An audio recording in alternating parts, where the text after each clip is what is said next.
Hello, hello, and welcome back to TGTV, and more specifically, ladies and gentlemen, welcome back to Joe Macari. I'm actually at the servicing side. I'm at the classic workshop at the moment. I've just popped in there because my 250 is due to arrive in there very, very shortly, so I've just gone for a little tour of the facility, talking all things 250, maintenance, and what I should be scared of owning that car. It's all coming to the channel. We're going to get the car up on the ramp, and we're going to look for things that are wrong with that car that I'm going to have to sort out. Hopefully, it's not going to be too bad. But today, I'm in my Defender because I'm heading over to the sales side. If you've ever been to Joe Macari's massive premises spread across a load of different units here in the Wandsworth area, I'm going over to the sales side because a friend of mine is picking up a very, very cool and rare and collectible and investable Ferrari. So we're going to go and see that, and we're going to go and take a look around the showroom. So let's go. On the wrist today, we've got a Vacheron 2300V blue dial on a special edition blue rubber strap. It comes with a bracelet and whatnot. Very cool watch, rare, discontinued now. I'm going to be doing some work with Vacheron very soon, so keep your eyes peeled for that. In we come then. A familiar couple of cars in the entrance. We've got the ACS here, 4 million odd quid for that. And we've also got the Wraith shooting brake, custom made, coach built extravaganza, shall we say. Very, very cool. Testarossa down there, some Jags, lovely old Aston, same colourway as my 250. Spider. Lovely old Alpha. Is that 512? I think these are undervalued, ladies and gents. I think a 512 is not a bad shout at all. Over here we've got a Super America. Very, very rare car. That is cash. Lovely colourway on that as well. 296 Spider. Again, the money that these are at now, I think people are waking up and they're now snaffling these. These don't hang around anymore. People are buying these up. They are. It's absolutely stonking. Love these. We've also got an SLR, speaking of undervalued things and good places to put your cash. And we're going to be talking to Richard, who is buying the Barchetta, about investment cars, because that bloke has bought some seriously clever things and he's done very, very well on a number of cars over the years. So we're going to grill him about that and what he would be buying, other than the Barchetta, obviously. We've got Heritage Edition Targa, very rare car, very cool. 812, these are fantastic value for money, and I should have bought one of these. Some very cool bits and bobs. Perfect car for historic racing. Anyone into that? I think I would be, oh look, it's got Chris Harris's name on the door. Mr. Franchitti as well, lovely. BMW Z1, that's rich. That is an absolute flex. If you know, you know, but if you don't bother, go away. I want to show you this over here. This SLS came in the other day, and it went out again.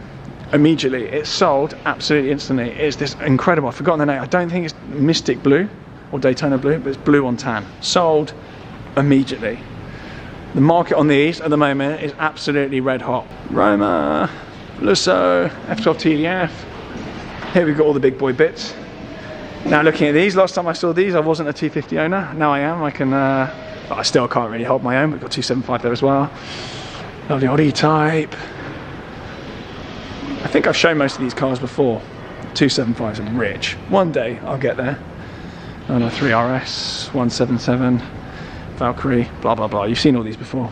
This is very cool. I think this has only just come in. This is a 911 50th. Absolutely love these with the Fuchs re-edition wheels. Loads of cool heritage touches inside. That is very, very special. I think it's like Geezer Grey, I think they call it. That's rich. Casual MC12. That is just the coolest. I still remember a 50 Cent window shopper video honking around Monaco in one of these. That's probably not the best cultural reference to sell one of these, but yeah, it gives you an idea of where my cultural barometer is. They're just absolutely amazing. Anyway, let's go see Richard's new car and catch up with him.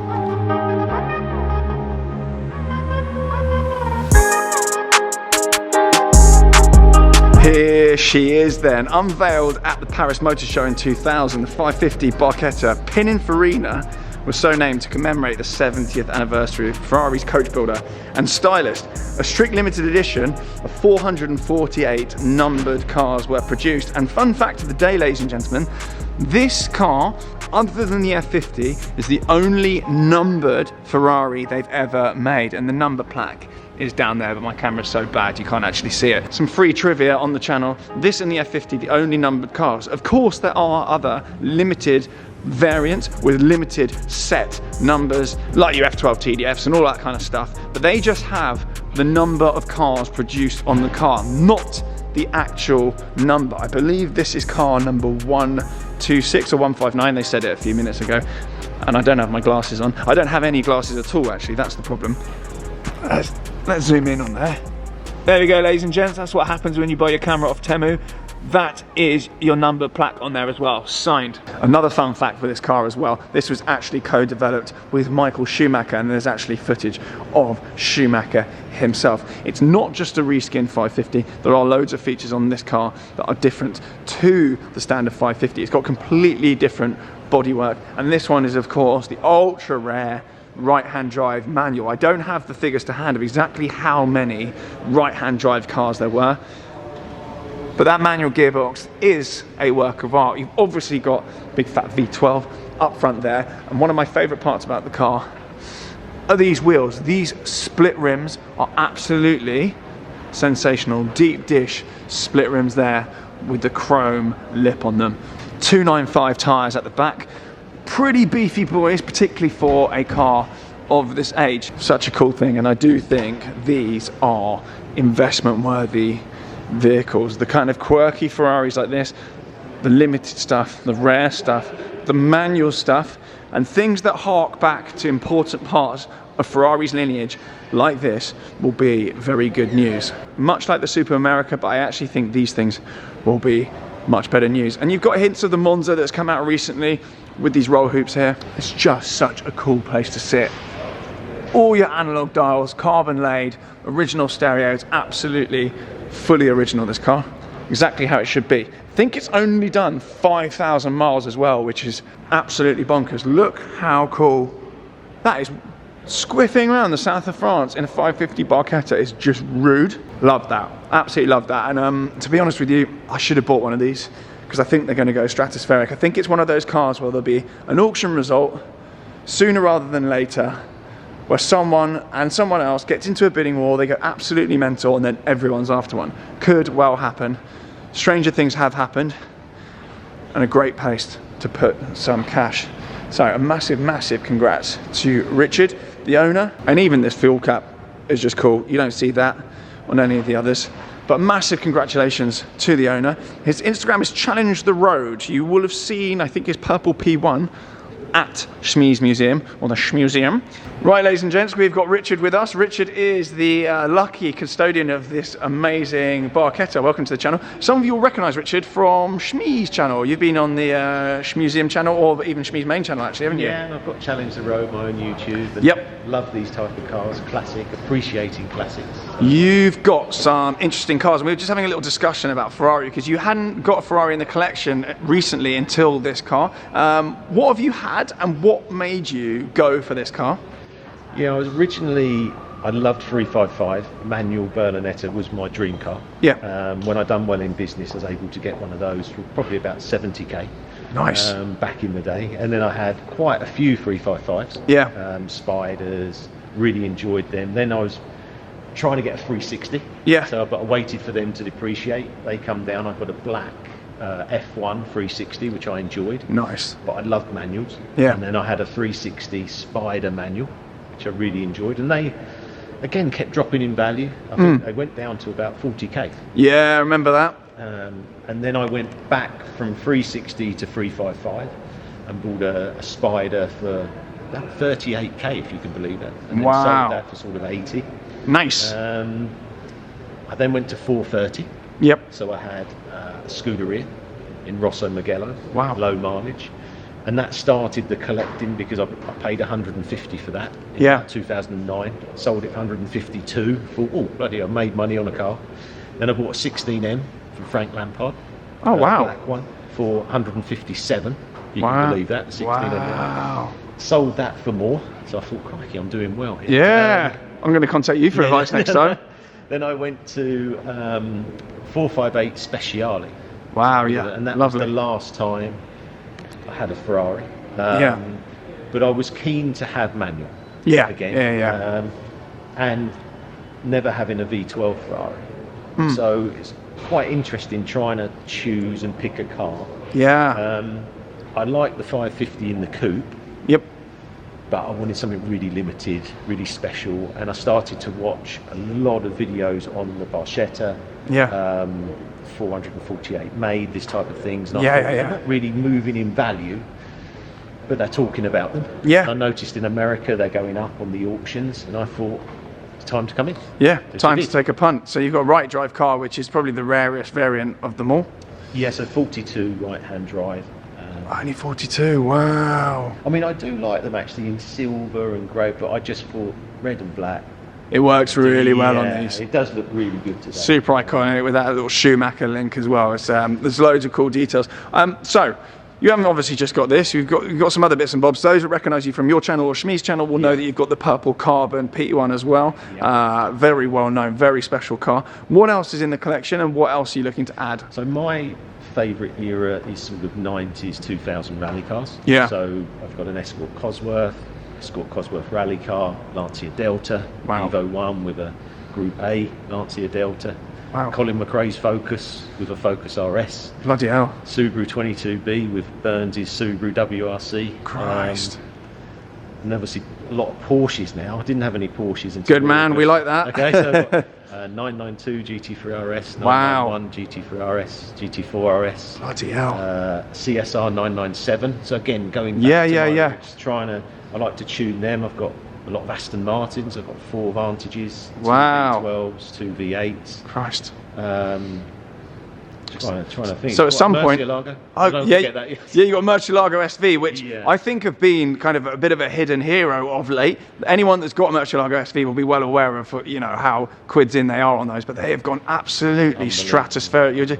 I mean, some of the money you've been offered, I'm not sure we can broadcast that, but the offers you're getting on that car, on your... I've got the orange UK car, which is very rare. At the time, I think I paid just over 300k for the car. No one wanted them back in 2018, did they? I mean, we can talk openly. So, I mean, I was offered 1.5 million for the car. Bloody hell. It's 4,000 miles UK. There was 6 UK cars that come in. I think there's only sort of maybe 4 that are really good. A lot of them have got a lot of history. They were quite feisty to drive and in the wet as well. So I really like that car, but the thing is, Tom, when a car starts to go over 1 million, and you're driving it on the road, it's a bit like the P1. They said to you, Richard, why aren't you driving the P1? I can't get any more carbon panels for that car. No. It's a one-off purple. Yeah. So the reason for this, again, is that at sort of 300k, I feel like I can do cars and coffee, enjoy it. But is this the next one that's going to go? Is it going to go up again? Will we be filming an update video in a couple of years' time saying you've been offered 1.5 on this one as well? I do get what you mean, though. I mean, Carrera GT, I paid sort of maybe like Ventador SVJ money for it. Right, and at that point, I took it around the place and I was kind of more than happy with that, the risk level. But now it's well over £1 million. I'm kind of just thinking, it's a different proposition and I don't have enough zeros to my name to drive it around comfortably and not be sort of super stressed. So, I totally get it. We were talking Carrera GTs, were we not? Because you've just been to Octane Collection, where I got my 250 from, and they've got a black Carrera GT in there, I believe. Yeah, well, I went there and bought the GR Yaris Litchfield. Oh, wow. Because I love that rally car film, I saw them in there, and I think they could be good news, and I am looking at the black one there. I think they're going to have a bull run. Obviously, I pump everything that I buy, and I say it's the best thing ever, but I genuinely do, and there's lots of good reasons for that, and all the market indicators are showing that they're on the move now. The recall work is kind of finally been done to the final cars. And you think of the times you could get them for 200,000. I know, those were the days. I mean, at least I have the excuse that I was basically a kid at the time when F50s were sort of 300 grand and whatever. But I did turn down an F40 at, I think it was 699 at the same time that I was buying my Carrera GT. I just couldn't get there on the finance, but both have been a quite a good bet. And I think the F40 would have ruined my life in sort of maintenance costs in the meantime. Whereas the Carrera GT, we were saying as well, they're actually pretty bulletproof, to be honest. And the maintenance costs now with all the specialists and whatever, and all the kind of refabbing, they're actually not bad. Yeah, and if you look at, say, like a 296 now with the battery warranty being 7,500 a year. Yeah. The cost to run some of the modern hybrid is more than an older Ferrari. What I'm saying about this is probably going to be £1,000 for a service. Yeah. And everything is known. Yeah. Whereas the modern stuff, you don't really know. No. How them 296 Revelta, how they're going to go with a hybrid. I mean, the biggest bill you get on one of these old Ferraris is an engine rebuild, and you're talking what, 20, 30 grand maybe? It's Meccano at the end of the day. Everything's there, everything's accessible, and as they get older as well, they become more and more simple and easier to service. You can access everything. The bits have been made again. People have refabbed them. They're not actually that scary. And £1,000 service, I mean, it sounds like a lot of money, but actually when you talk about it, my Testarossa was the same. Gave me no grief whatsoever. Super cheap servicing, it was a known quantity, and the guys here can look after these things in their sleep. What's your feeling on this? What's my feeling? You've just got a 250 and older Ferrari, older than this, but what's your feeling on Barchetta? What is my feeling on these? I think you're in a very good place. I said also that it's the only numbered variant bar the F50 they've ever done. You've obviously got the Schumacher link. This is kind of Ferrari's glory days, kind of an icon from that part. I think they're going to be great news. I think they're going to be fantastic. It's a very, very cool thing. It's very special.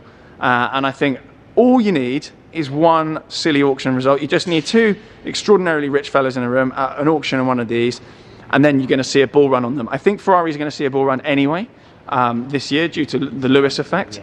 And you'll also, I think, as I was saying earlier to someone here, I think a lot of the guys, particularly like the new money and the crypto fellas that have been buying the 296s and the SF90s and all that kind of jazz, I think over the coming years they're going to realise that actually having something that you can't get another one of, a proper classic piece of Ferrari history, is going to be the real flex, not just buying whatever you can get an allocation on.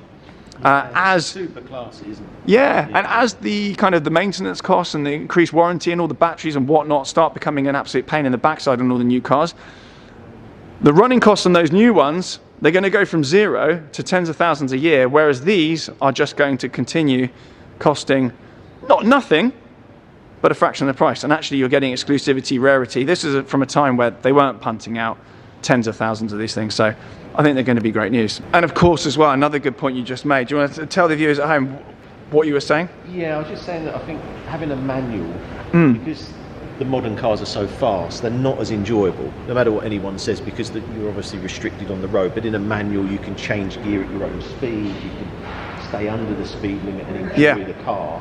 And also in a V12, got loads of torque, which I'm quite interested driving it this weekend to see the torque of the motor. Whereas a lot of the modern ones are quite high revving and just so fast, aren't they? Yeah. Like a modern Porsche, I think is a second gear sort of 80 mile an hour. 80, yeah, I mean, you can, in the gearbox, you just through. I love the carbon.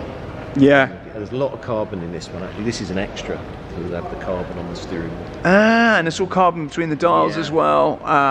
Yeah, very, very highly optioned car. Wheels I think I remember 360 having this option of split. At the time, I really like the split ends. Yeah, they're great. The deep dish ones at the back. I think you've got 295s at the back. That being sort of this roadster, I know I probably wouldn't use the roof very much, but you've got stuff like Monzas now with no roof. Yeah. That are, people are buying, because that was my worry, being in England, going out.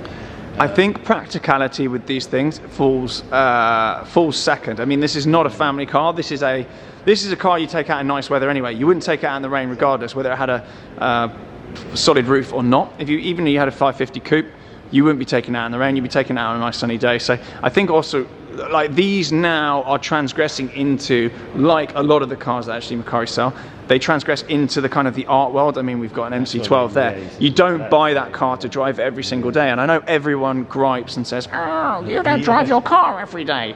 That's actually quite normal. I mean, some people do, but I think this is kind of artwork that you can enjoy on the rare occasion. And it's not for someone, it's not going to be your only car. No one buys a car like this because they need to take their kids to school and they don't have anything else. This is a fair weather, go out, enjoy it. And the more I look at this car, the more I like the arches, I like the petrol cap. There's just great details. Just on that. Whereas sometimes I found in photos, sometimes it doesn't quite look as good as it does here. Standing here now, I think, wow. It's the same with a lot of cars though. I mean, that's a stunning car, but you can take some bloody awful photos of it and make it look horrendous. I think similar engine though, that thing. Is that because that's got the Enzo lump in it? Is this the Enzo lump? I'm pretty sure. The V12, isn't it? I don't know, mate. Yeah. So that's the 6 litre. Ah, there we go. The end zone, the 5. At least you know your stuff. So, yeah. One of these have the 480 horsepower. 480? So, yeah. Nice. Yeah, and you can enjoy the journey up to 40 miles an hour in this car, whereas you can't in a 296, which I adore. I adore the 296. Yeah. But I'd be dead within minutes, or without a license, or both, posthumously. Yeah, I think the 296, when it first came out, I wasn't sure on the looks for the money. So if you look at, it was 350 roughly, because a lot of people wanted overs. I know that dropped, but that's what they were. But now, I think at like 175, 150. A hell of a car.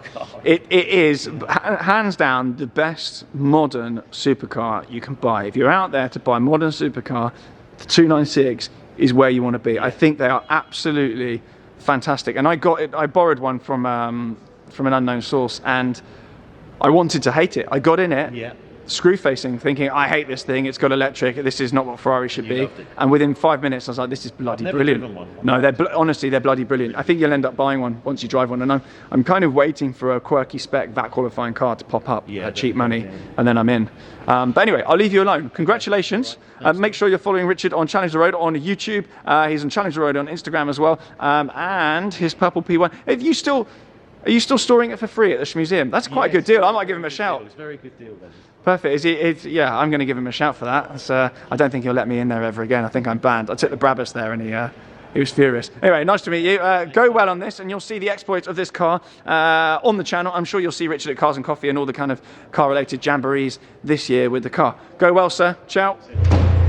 She's fired up then and going on a truck, ladies and gents. It's horrible outside, there's salt all over the roads, and it's going, I think, to Richard's clubhouse. So we may well catch up with the chap there another time and go see his collection, because he only went through a small snippet of what he's got. Crazy bloke. Thank you very much for watching. Do subscribe, blah blah blah, and I will see you, unfortunately for you, all very soon. Ciao.